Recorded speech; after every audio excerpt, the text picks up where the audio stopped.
Gracias a Dios que podemos estar esta mañana para adorarle. Hermosos cantos, muy relacionados al tema. Espero los tengan en mente esto que cantaron.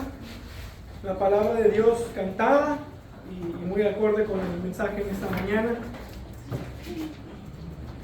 Les voy a pedir que me acompañen continuando con las exposiciones en Primera de Timoteo. Que me acompañen a Primera de Timoteo, capítulo 1.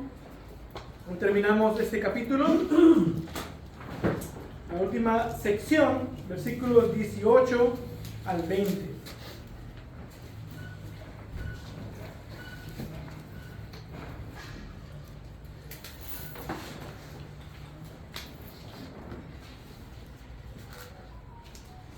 Primera de Timoteo,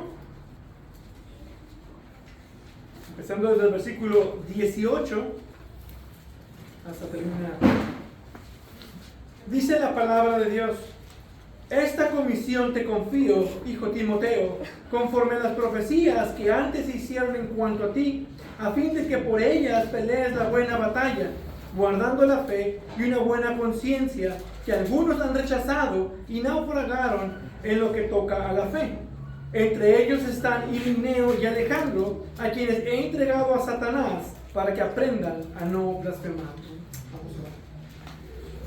Padre, Dios bendito, Dios de las batallas, nuestro castillo fuerte y Dios glorioso, a ti te alabamos, te bendecimos y reconocemos que te necesitamos en toda nuestra vida cristiana. Es difícil pensar que alguien pudiera llegar a pensar que no te necesita en esta vida cristiana, porque para empezar no podemos estar sin ti, no podemos llegar a la fe sin ti, no podemos permanecer sin ti.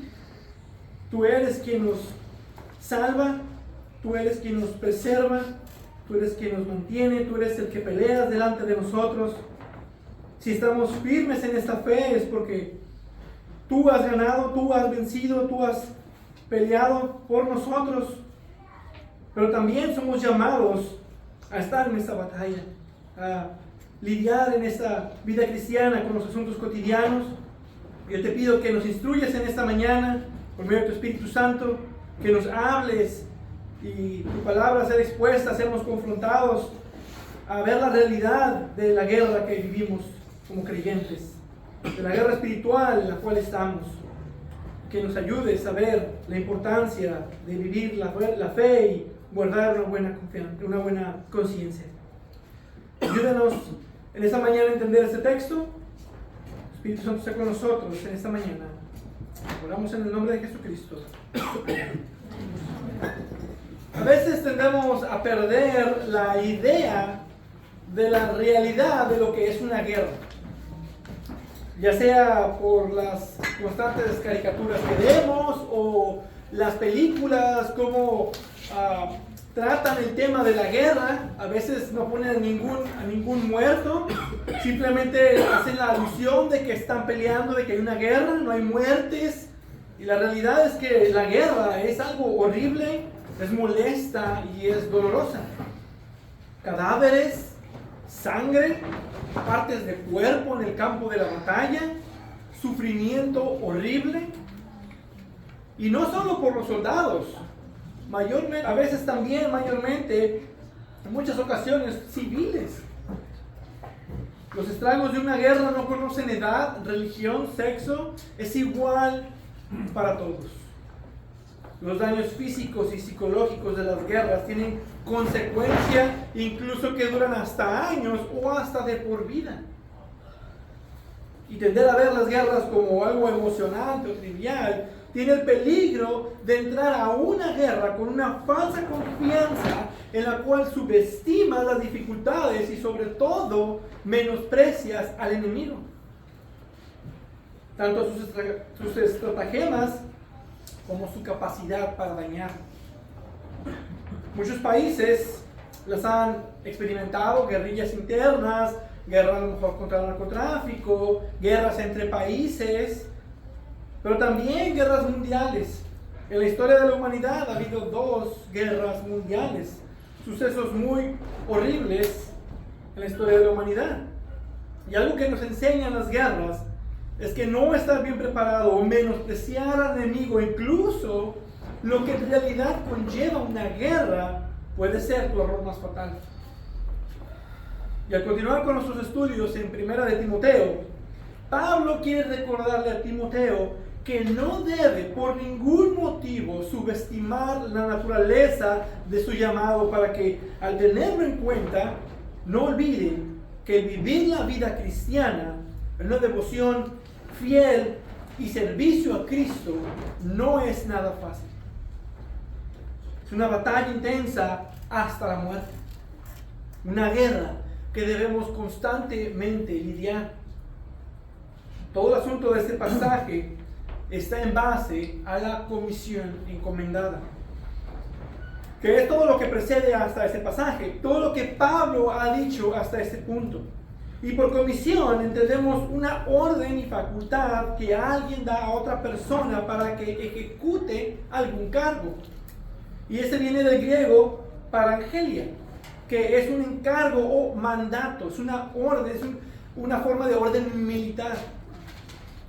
Ahora es importante notar que esta comisión que Pablo dejó a Timoteo tiene que ver con lo que nos ha dicho anteriormente. En el versículo 3 le dice: tal como te rogué al salir para Macedonia, que te quedaras en Éfeso, para que instruyeras a algunos que no enseñaran doctrinas extrañas. Todo esto es parte de esta comisión. Y esta comisión se la confió a Timoteo. Y esto viene del griego, que se puede entender como encomendar, que es una tarea delegada o confiada a alguien por algún superior. Entonces podemos decir que esta es la orden militar oficial delegada de Pablo a Timoteo. Y para alentarlo, le dice: hijo Timoteo. Esta es una expresión de puro afecto paternal, de amor. Hijo Timoteo. Recordemos que Pablo es el padre espiritual de Timoteo. Timoteo, no habiendo tenido un padre como tal, debió reflejar eso en Pablo y lo veía como padre. Pero aún más del lado espiritual, porque fue por medio de Pablo que Timoteo llegó a la fe. Pero también no solo que por medio de Pablo llegó a Cristo, pero también a su llamado. Y el carácter de Timoteo, afable, confiable y trabajador en los asuntos de Dios, al punto de realizar comisiones que Pablo le dejaba, que iban en contra de su natural disposición o de su carácter. Y esa comisión que le deja a su hijo Timoteo no era algo nuevo, arbitrario o injusto, sino que tenía una base con la cual se conformaba. Y esta comisión está en conformidad, dice, a las declaraciones proféticas que se habían hecho antes sobre Timoteo. Esto era algo que se había determinado o se había anunciado desde antes. Dice, conforme a las profecías que antes se hicieron en cuanto a ti. Esto es literalmente, o sea, puede traducir de la manera que mostraron el camino hacia. Es decir, te confío, Timoteo, conforme a las profecías que mostraron el don con el que servirías al Señor. Y esto implica que en un tiempo, probablemente cuando comenzó su viaje con Pablo, se le dieron profecías a Timoteo en cuanto al don que iba a recibir para el servicio a Cristo. Pero lo que debemos dejar en claro es que estos eran tiempos apostólicos y las profecías en ese tiempo aún estaban vigentes, como los dones espirituales que estaban en ese tiempo, dones especiales. Además de esas profecías que fueron específicas para Timoteo, y eran específicamente para el servicio que él rendiría a Dios en los tiempos de los fundamentos de la iglesia. Ahora, aunque no es una profecía, lo que vemos para nosotros hoy en día, podemos ver a lo mejor indicios en algún hermano y decir, oh, este hermano se ve que va a tener el don de predicación, o este hermano va a tener el don de esto u otro, de maestro. Y puede ser que haya ciertas evidencias y con el tiempo se demuestren y realmente ese don sí estaba ahí. Pero eso no quiere decir que este hermano tenga un don de profecía. Simplemente es algo que se puede discernir. Y esa es la diferencia con esto. Tenemos que entender esa diferencia. En ese tiempo sí era una profecía como tal. En ese tiempo sí se estaban usando el don de profecía. Bueno, aclarado esto, la razón que nos dice de esta confianza está en el hecho de esta comisión, de que esta comisión es conforme a esas profecías que se habían hecho con anterioridad. Y la idea va así: Timoteo, te encargo corregir lo deficiente y para que instruyas a algunos que no enseñen doctrinas extrañas. Esa es la comisión. Y la confianza que tengo en ti es como un hijo en la fe y por las profecías que se dieron en cuanto a ti. Para que haciendo uso de esas profecías, haciendo uso de eso que se habló de ti, pelees la buena batalla. Entonces, lo que Pablo dirá son consecuencias o extensiones de esa comisión en sí. Son como, por así decirlo, subcomisiones de la comisión que están aquí. Van embedidas dentro de la comisión principal de corregir lo deficiente y de instruir a estos falsos maestros que no enseñaran falsas doctrinas extrañas. Y la idea es que Timoteo debería luchar la buena batalla de la fe, debe guardar la fe, debe guardar buena conciencia, porque la realidad de la guerra es que hay pérdidas. Y eventualmente muchos rechazan la fe, destruyen su barco en el cual iban navegando y terminan como náufragos. Y esto es como consecuencia de detener a estos falsos maestros que ya estaban enseñando cosas o doctrinas contrarias a la Escritura en cuanto a la ley y por lo tanto en cuanto al Evangelio. Pablo sabía que al detener a esos falsos maestros, posiblemente excomulgarlos, si se llegaba a tal punto, muchos posiblemente seguirían tras ellos. Y es necesario que mientras detiene a estos falsos maestros, al mismo tiempo no olvide que está dentro del ámbito de la guerra espiritual y que tendrá pérdidas y que por lo tanto debe pelear la buena batalla mientras guarda la fe y guarda una limpia conciencia. Entonces, dada esta introducción, vamos ahora a ver estas comisiones dentro de la comisión principal y vamos a verlo en 4 puntos. Y solo en estos 3 versículos vemos mucha doctrina práctica condensada. Mucha doctrina práctica condensada. Entonces, el primeramente, el encomendar esta comisión de lidiar con los falsos maestros, Pablo está implicando también y comisionando a Timoteo a pelear la buena batalla. El apóstol ve la vida cristiana como una batalla y tiene esta preocupación de que Timoteo lleve exitosamente esta guerra, para que tampoco él se deje influenciar o llevar por esos falsos maestros o por las situaciones que se pudieran presentar o las presiones que a veces trae el mundo también. Pablo ve a Timoteo como un oficial de alto rango. Él ha recibido órdenes para pelear la buena batalla. Pablo, lo vemos muy seguido, le gusta hablar en términos militares. Habla de la fe como correr una carrera, pero también habla de llevar una armadura como estilo romano, de hacer guerra. Constantemente habla de milicia. Y no podemos pensar que se está refiriendo al acceso a la vida cristiana. No está diciendo que ser salvo es una batalla. La única entrada a esta salvación es solo por la gracia a través de la fe en Jesucristo. Solo por confiar en la obra completa de Cristo por nosotros es que recibimos esta justificación, somos declarados justos y unidos a Cristo. Solo en la base de la obra de Jesucristo. Entonces podemos decir que somos cristianos. Y ahí es donde comienza realmente tu vida cristiana. Y si tú no eres cristiano en esta mañana, necesitas creer y arrepentirte por la gracia de Dios. No tiene que ver con tus esfuerzos, no tiene que ver con tu voluntad, no importa cuánto batalles, ni que tanto te esfuerces. Es el darte cuenta que delante de Dios no eres más que un sucio pecador, un transgresor de la ley. Date cuenta que delante de la ley justa de Dios, tú eres un delincuente que merece castigo eterno.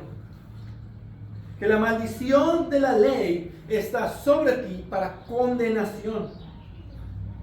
Y la única manera de salvación, la única manera de poder salir de eso es solo por gracia, por medio de la fe, únicamente en Cristo.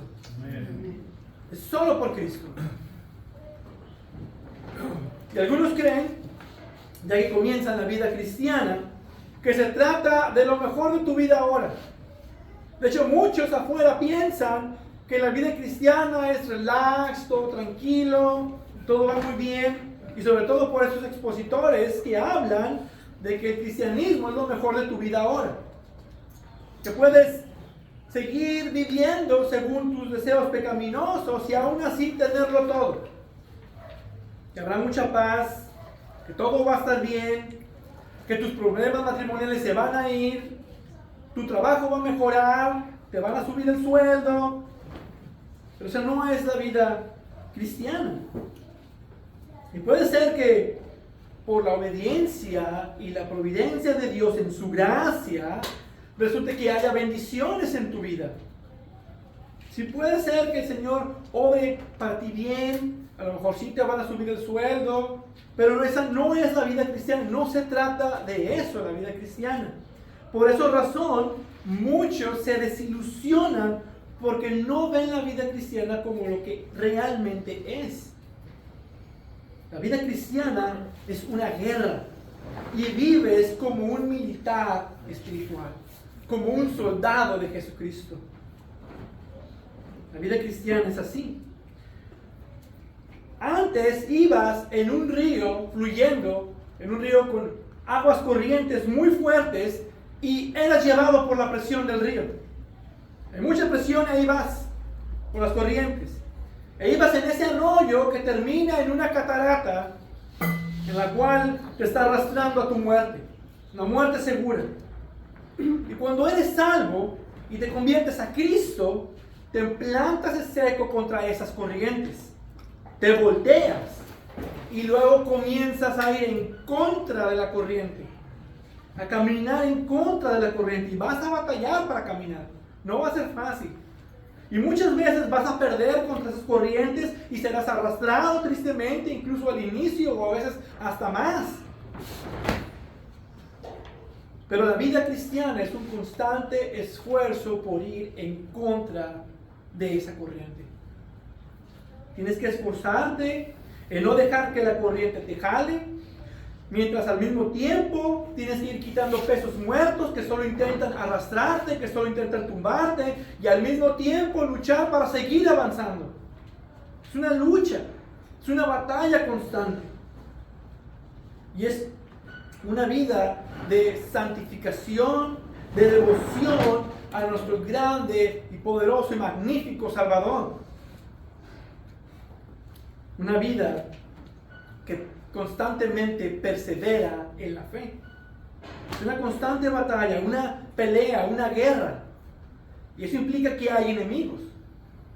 Si es una guerra, implica que hay enemigos. Enemigos cuyo propósito es destruirnos y llevarnos al naufragio. Enemigos que intentan destruir nuestros esfuerzos, intentan derrumbar nuestra fe, dañar nuestros testimonios para Cristo. Y aún, si fuera posible, llevarnos a la apostasía. Y tenemos tres enemigos con los cuales nosotros tenemos que lidiar en esta vida. En primer lugar, está Satanás.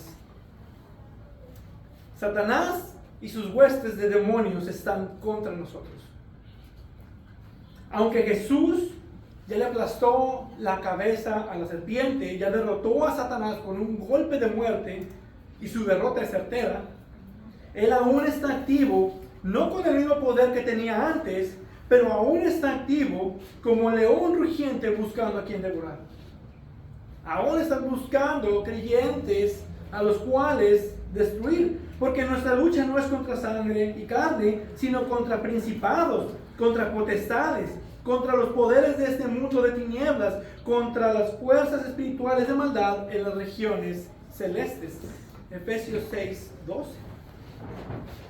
Y luego nos habla en Efesios, de la armadura que debe llevar el soldado cristiano para poder pelear una buena batalla, y dice, y poder resistir los dardos de fuego del enemigo. Y nos dice también 1 Pedro 5:8, sean de espíritu sobrio, estén alerta, su adversario, el diablo, anda al acecho como león rugiente, buscando a quien devorar. Es un enemigo que tenemos que reconocer, es mucho más astuto, es mucho más poderoso y está mucho más activo que nosotros. Es un enemigo que no descansa y está buscando cristianos a los cuales destruir. En segundo lugar, nuestro enemigo es un mundo hostil. Un mundo hostil contra Dios que se refleja con una hostilidad contra la iglesia. Satanás es el príncipe de este mundo, de este sistema de pensamiento que va en contra de Dios. Y a veces el enemigo es astuto y no siempre muestra esa hostilidad. Están también las tentaciones, los atractivos, las falsas promesas. Podemos pensar en la feria de vanidades de este mundo, como nos ilustra muy bien John Bunyan en su grande obra El progreso del peregrino. Este es un mundo que es una feria de vanidades. Hay mucho con el cual nos podemos entretener y disfrutar. Falsas promesas, engaños.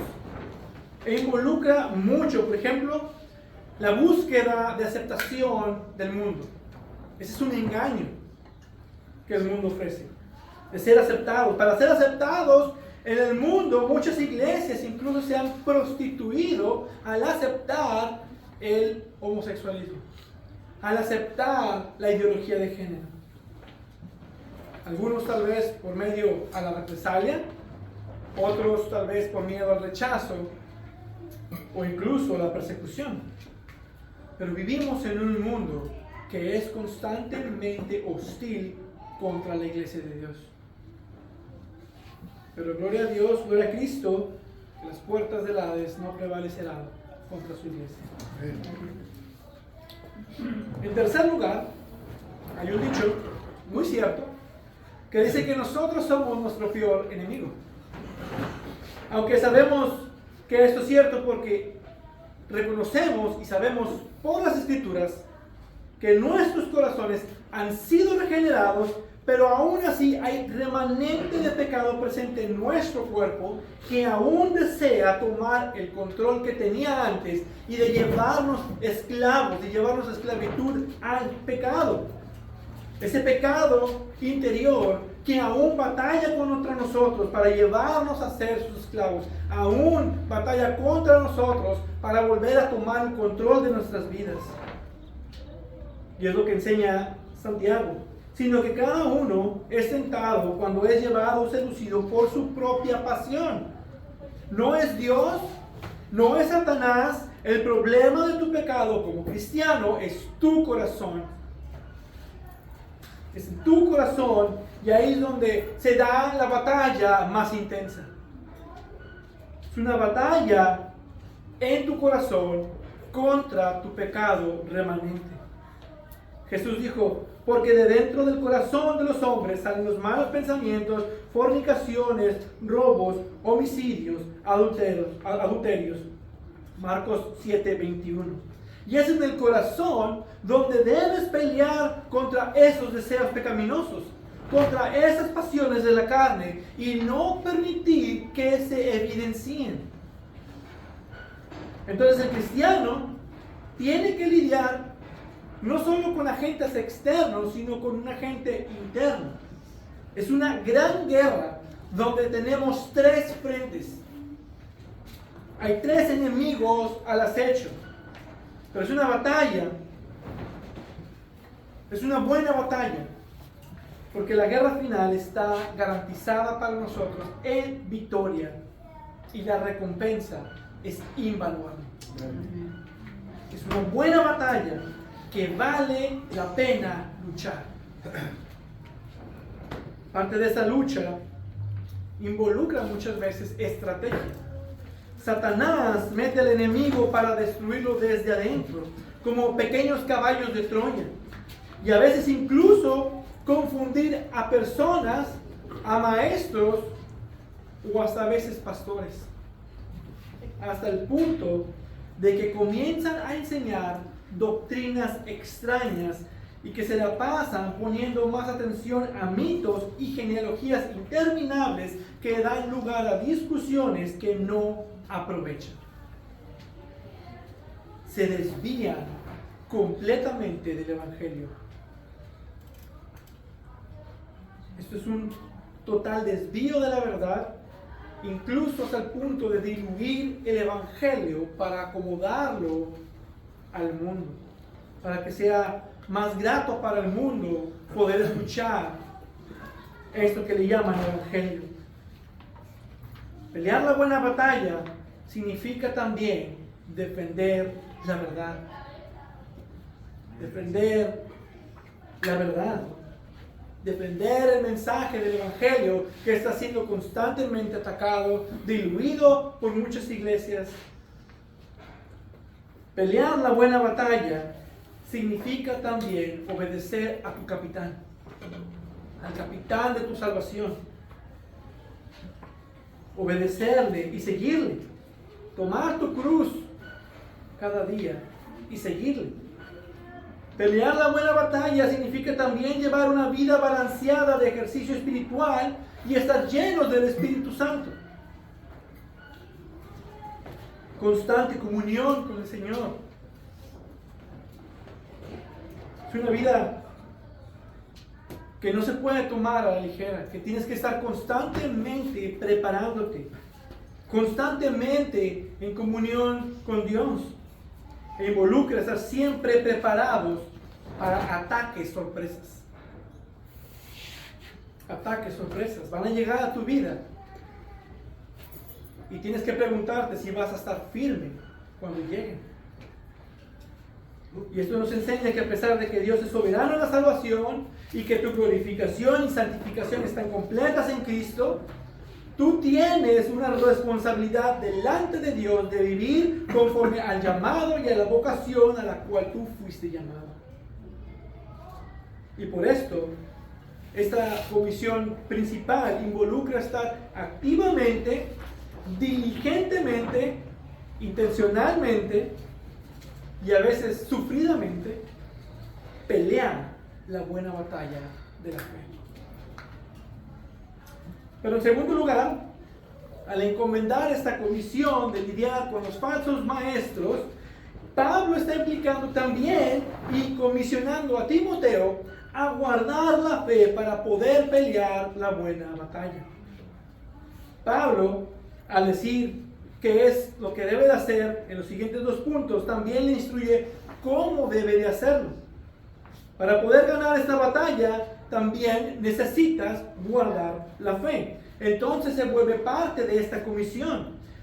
Pablo le está ordenando a Timoteo a guardar la fe, a aferrarse a la fe. Y este verbo, guardando, es un participio presente activo. E implica la idea de continuidad. No es un mandato que se ejecuta una sola vez y para siempre. No es una especie de vacuna que hiciste una vez, check y listo. Es algo que debe ser constantemente ejecutado. Es decir, que debes continuamente mantener la fe. Y tampoco dice que es algo pasivo. Esto es algo que el sujeto, Timoteo, y nosotros debemos activamente aplicar y ejecutar. Entonces hay una actividad personal de sostener firme en la fe, pero también una buena conciencia. Mantener y guardar estas 2 condiciones internas del alma, ambas relacionadas con el ser, y ambas igual de importantes para pelear la buena batalla y para no sufrir naufragio en tu caminar cristiano. Entonces, hablemos de guardar o mantener esta fe. Y hay dos posturas para ver este pasaje. Unos no entienden que tiene que ver con el contenido, aquello que debe ser creído, la fe, es decir, mantener la sana doctrina. Los otros lo entienden no como lo que se debe creer, sino más bien el acto personal o la disposición de creer en el Evangelio. Es decir, manteniendo firme la sana doctrina o manteniendo una fe personal en el mensaje del Evangelio. Esas son las dos posturas. Ahora, la fe, con el griego se usa el artículo la, como hemos visto en otras ocasiones. La fe se refiere al sistema de creencias o la sana doctrina o la suma de doctrinas fundamentales del cristianismo. Eso es la fe. Pero aquí, en ese texto, en el griego, no viene ese artículo. Simplemente dice guardando fe. Entonces, no está hablando de mantener la doctrina correcta. Está hablando de mantener la fe personal que uno tiene en el Evangelio. Y esto nos une la idea del versículo 5, cuando dice, pero el propósito de nuestra instrucción es el amor nacido de un corazón puro. Un corazón regenerado, entregado a Cristo, además de una buena conciencia, dice, y una fe sincera. No dice una la fe, dice una fe sincera. Sino que es en cuanto a la salvación, la fe personal que uno tiene en el mensaje del Evangelio. Si lo vemos al revés, el versículo 5 es que teniendo fe en el Evangelio, purifica la conciencia, purifica el corazón y produce amor. Entonces el énfasis está en el acto de creer. Además, fe aquí no es la fe salvadora en el sentido que lo entendemos de que puedes perder la salvación o de que nosotros mantenemos la salvación. Más bien es que si tú pierdes fe en el Evangelio es porque nunca fuiste salvo, y si realmente eres salvo te mantendrás firme en el Evangelio. Y ese es el asunto. Si no eres salvo, no puedes pelear la buena batalla. Si dejas el Evangelio, el ancla de las verdades espirituales, no puedes pelear la buena batalla. En otras palabras, para pelear la buena batalla, debemos mantener o guardar nuestra fe en el Evangelio. Es decir, seguir creyendo y seguir confiando en Jesús. Como dice la Confesión Bautista de Fe, aceptarle, recibirle y descansar solo en Él para la justificación, santificación y vida eterna en virtud del pacto de gracia. Así de simple es esta verdad. Para ganar la batalla, tienes que seguir teniendo fe en el Evangelio. Y es importante entender esto porque no creer en el Evangelio es el peor pecado. Es un pecado no aplicar las promesas del Evangelio a ti mismo por no confiar completamente en la obra perfecta y completa de Cristo Jesús. Spurgeon comentó, la incredulidad destruirá a los mejores de nosotros. La fe salvará a los peores de nosotros. Hebreos 11:6 nos dice también que sin fe es imposible agradar a Dios, porque es necesario que el que se acerca a Dios crea que Él existe y que recompensa a los que le buscan.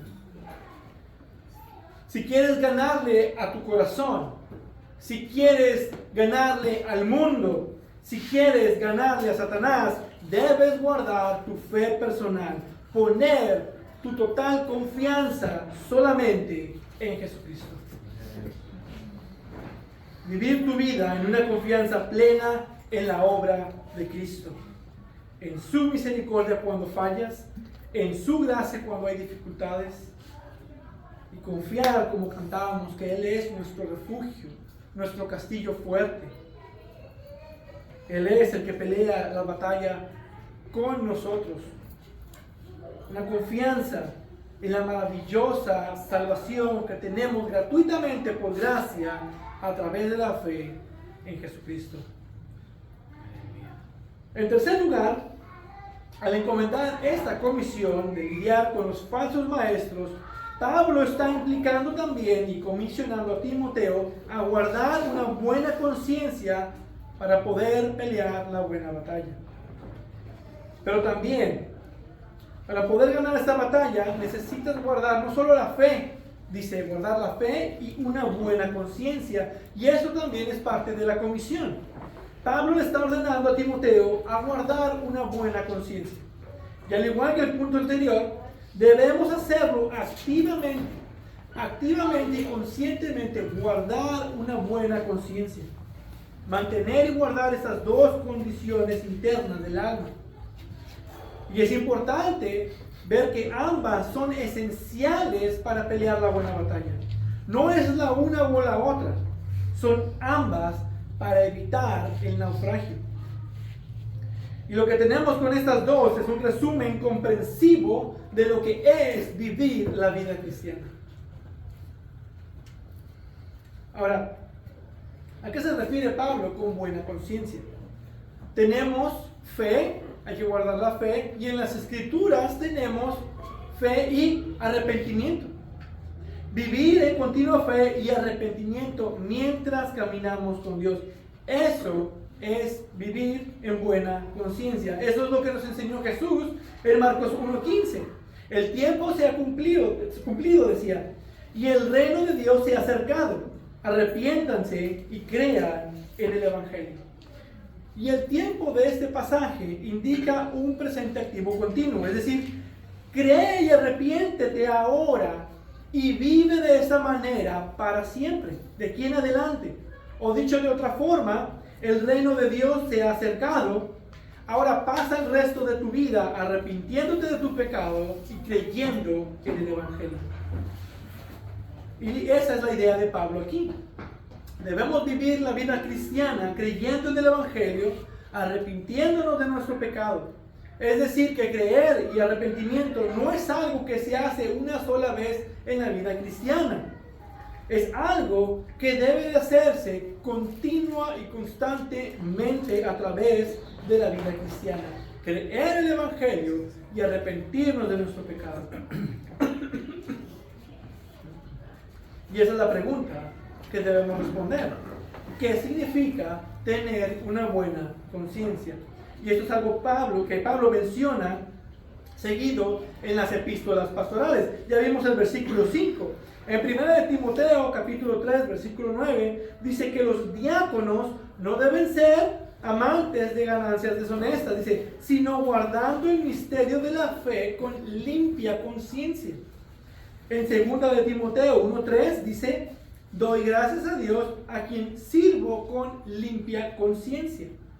Y además tenemos otros lugares en el Nuevo Testamento donde mencionan eso.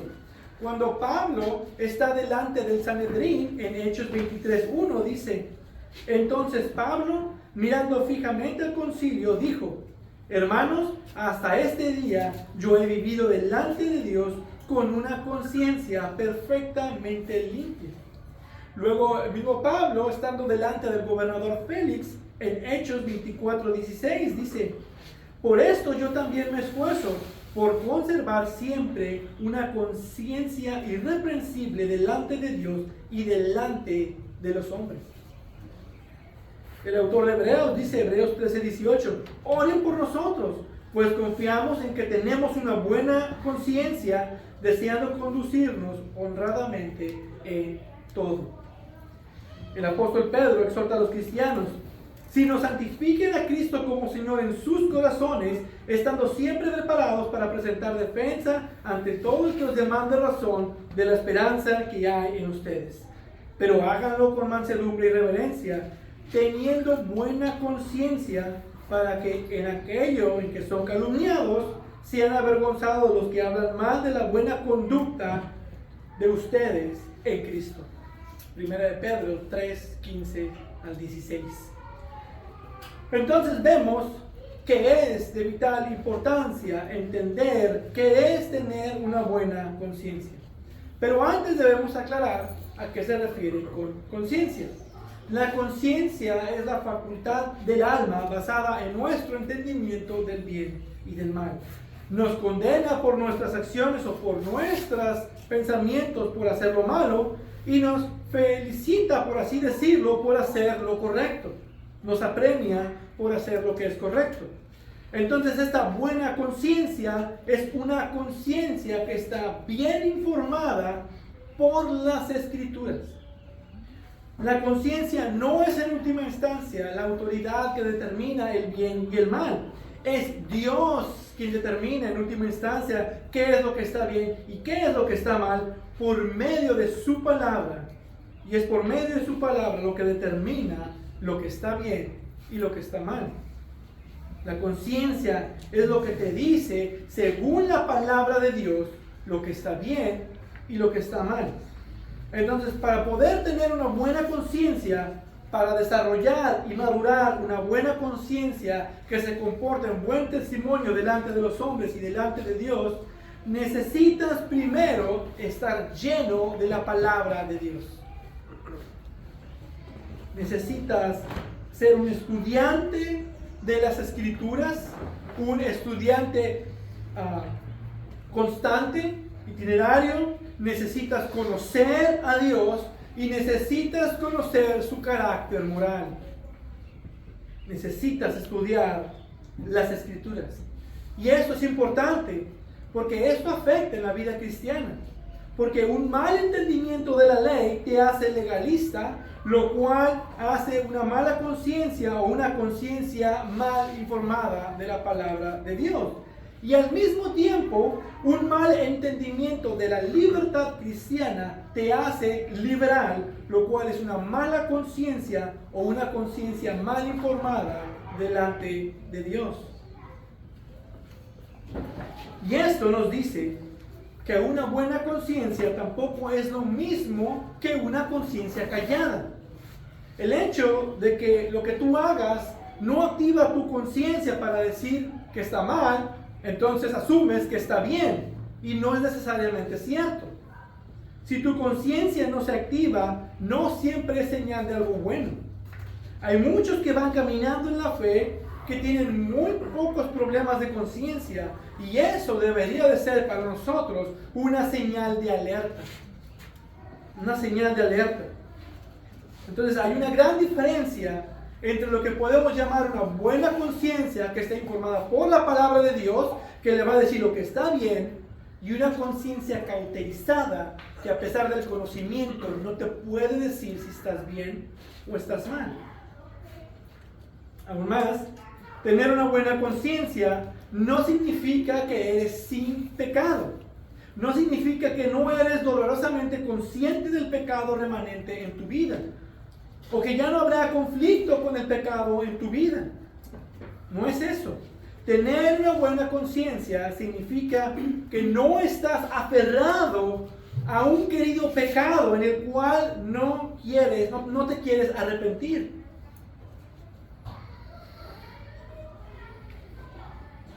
Déjame repetir eso.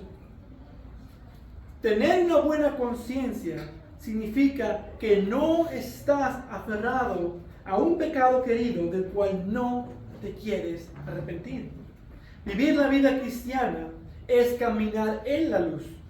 Y mientras la luz de la palabra de Dios brille en tu vida, alumbre tu caminar, más vas a desear vivir y caminar en esa luz, confesándote y arrepintiéndote de ese pecado que va siendo revelado por esa luz. Esa es la vida cristiana. Entonces, tener una buena conciencia significa dar cuentas de nuestros pecados a Dios primeramente, pero también dar cuentas de nuestros pecados a otros hombres. Y esto es importante, porque no podremos pelear una buena batalla si no guardamos, si no mantenemos una buena conciencia delante de Dios y delante de los hombres. No tener una buena conciencia en esta batalla es tener un hueco en tu armadura donde el enemigo se puede aprovechar y tú puedes recibir mucho daño. Y de ahí la importancia de guardar la fe y de guardar una buena conciencia en esta batalla que debemos pelear. Porque si fallamos en guardar la fe, o si fallamos en guardar una buena conciencia, no podremos pelear debidamente hasta el punto de rechazar la fe y naufragar. Y eso nos lleva al último punto. En términos militares, Pablo está diciendo que un cristiano debe ser tanto un buen soldado como un buen marinero. Debe de poder pelear en la guerra, pero al mismo tiempo debe de poder saberse dirigir en este mundo. Ahora, un buen marinero debe de estar siempre en vigilia por los peligros del mar. Problema que le pasó al Titanic. No importa qué tan majestuoso y grande sea tu barco, si le pega una punta de un iceberg en el lugar correcto, tu barco se hundirá. O podemos ver la parábola de las 10 vírgenes. 5 de ellas, por descuidar el aceite, no tenían suficiente. Se perdieron. De cuando llega el Señor, se llevó a las 5 que estaban preparadas. Y cuando llegan las otras 5, ya es muy tarde. El cristiano siempre debe estar alerta, no descuidando esta salvación tan grande que costó mucho. Porque por ese descuido, por no guardar la fe, o por no guardar una buena conciencia, dice, algunos han rechazado y naufragaron en lo que toca a la fe. Esa es la consecuencia de no pelear la buena batalla o de descuidar estos elementos importantes necesarios para esa buena batalla. Y aquí, en esta parte, sí usa el artículo la fe. Aquí está diciendo la fe y se refiere a aquello que debe de ser creído. Es decir, que ellos rechazan el contenido del mensaje del Evangelio, rechazan las doctrinas de la fe. Y está ligado. Al dejar la fe, pierden una buena conciencia. Y no tener una buena conciencia te lleva a perder la fe, al naufragio. Y hay peligros reales en la vida cristiana. Algunos incluso enseñan una especie de aparente piedad. Y dicen que debes dejar de batallar con las guerras, que tú no puedes vencerlas y que es mejor dejar de sufrir. Para de sufrir. Deja de sufrir las batallas y entrégalo todo al Señor. Deja de pelear, deja de las luchas, tus luchas en manos de Dios y todo saldrá bien. Mentira.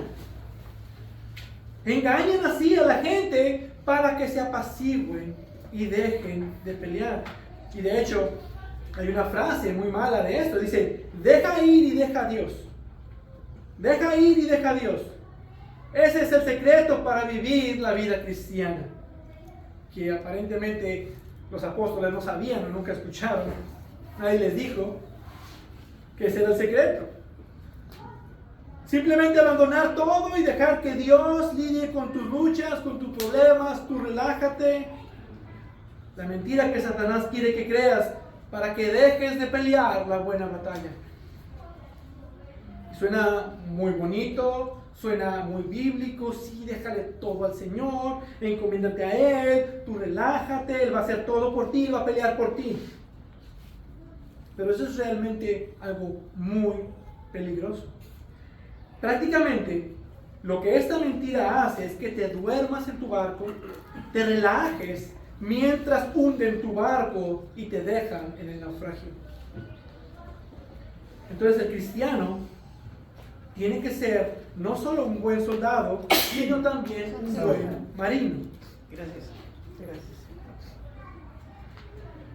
Y el asunto es que esos peligros llegan a la vida cristiana. Van a llegar a tu vida. Y si los crees o te confías en estos errores, puedes llegar incluso a rechazar la fe, al punto de blasfemar contra Dios. Rechazar en este contexto viene de una palabra muy fuerte que significa arrojar algo de lejos de uno mismo con violencia. Como agarrar algo y simplemente aventarlo con coraje. Es activamente repudiar. Y lo vemos en las vidas de aquellos que gustaron la gracia, como dice Hebreos, que vivieron entre nosotros, como dice Juan, pero que finalmente se fueron al mundo. Y los ves y tienen un odio, un repudio a la religión y a Dios. Lo he visto tristemente en muchas ocasiones.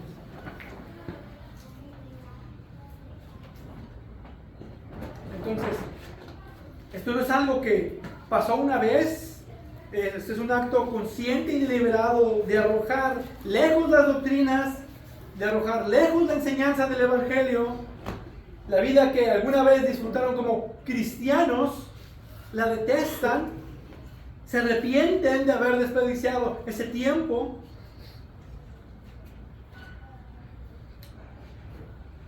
Rechazan completamente la enseñanza del Evangelio. Y Pablo nos da aquí dos ejemplos que él menciona por nombre. Y al mencionarlos por nombre, asume que Timoteo sabía quiénes eran. Le está diciendo y está poniendo a estas dos personas como ejemplo para que Timoteo reconozca cuál era esa situación. La otra es que al mencionarlos en pasado, quiere decir que Pablo hizo eso cuando estuvo presencialmente en Éfeso.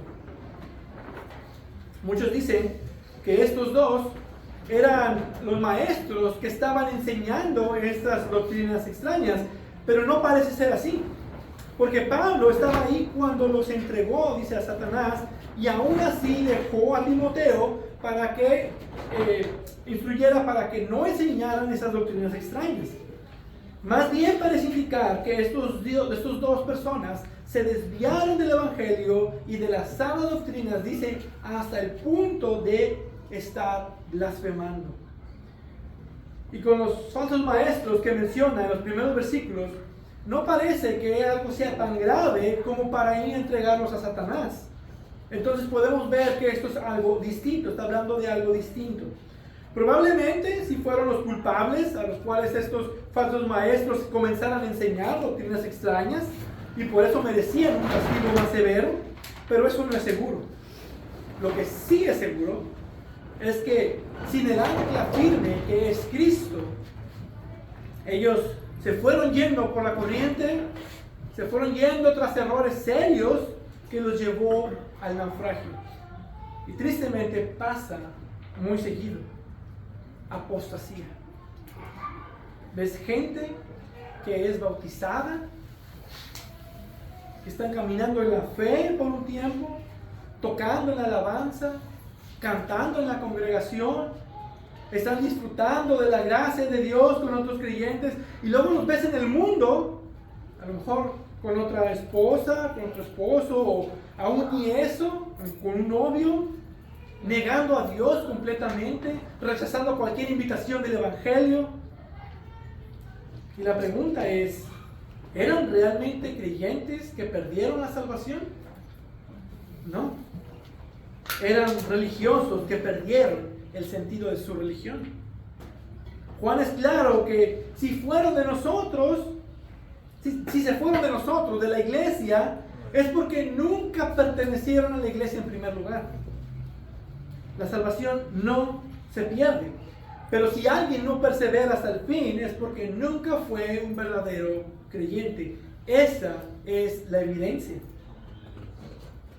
Así que este pasaje no está hablando en sí de la salvación. Sin embargo, eso no quita lo triste y doloroso que es ver a gente que llamamos hermanos, con los que convivimos y adoramos juntos, verlos ahora en el mundo disfrutando de su pecado y disfrutar de su ahora supuesta libertad que tienen cuando no son más que esclavos de sus propios pecados. Y por último, lo difícil, y no voy a dar rodeos ya por el tiempo, vamos a entrar directo. ¿Qué significa entregando a Satanás? Es una expresión muy extraña que solo aparece dos veces. La otra se encuentra en 1 Corintios 5:5. Entreguen a ese tal a Satanás para la destrucción de su carne, a fin de que su espíritu sea salvo en el día del Señor Jesús. En ambos casos es difícil de interpretar a qué es lo que se está refiriendo exactamente. En primer lugar, no se trata de algo literal. Pablo no agarró a Alejandro y Himeneo y los arrastró hasta las puertas y le tocó a Satanás y le dice: aquí están, toma, son tuyos. No es literal. Tampoco quiere decir que eran verdaderos creyentes y que al dejarlos en las manos de Satanás serían santificados, como si Satanás fuera algún tipo de instrumento para que aprendieran algo también. Más bien parece ser que se trata de una expulsión de la iglesia, o como llamamos, una excomunión. Una sentencia que según las escrituras es dictada por la congregación bajo la dirección de los ancianos. ¿Y qué implicaba esta expulsión? Algunos dicen que esto implicaba enfermedades o sufrimientos. Aunque bien Dios puede usar eso para corrección, no necesariamente esta excomunión implica sufrimientos o enfermedades. El asunto principal de esto, para esta excomunión, era para poder corregirlos. Esa era la idea. Dice Pablo, para que aprendan a no blasfemar. En el otro caso dice a fin, o el resultado es para que su espíritu sea salvo en el día del Señor Jesús. Esto de entregarlos a Satanás no nada más era un castigo, también era algo para su bien. Había un sentido de que esto era para su bien por medio de sufrimientos, los cuales no se nos describe aquí. ¿Cómo es que la carne iba a ser destruida o cómo es que iban a aprender a no blasfemar? No se nos dice exactamente. Pero eso sigue el modelo de Mateo 18, donde nos muestra gracia. La disciplina de la iglesia es en amor para restaurar a los verdaderos hermanos en la fe o filtrar a aquellos que no lo son. Al final de cuentas, es el modelo bíblico de la gracia. Entonces, Himeneo y Alejandro, que por cierto no son los mismos que se mencionan en otras partes aquí en las Escrituras, fueron entregados a su padre Satanás. Fueron entregados al reino que pertenecían y expulsados de la iglesia.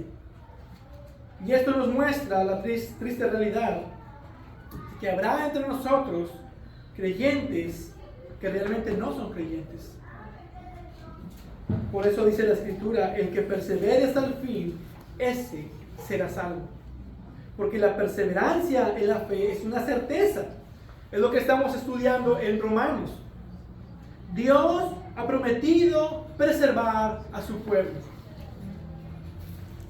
Dios nos ha garantizado nuestra salvación y si tú estás en Cristo, llegarás al final. Es una certeza.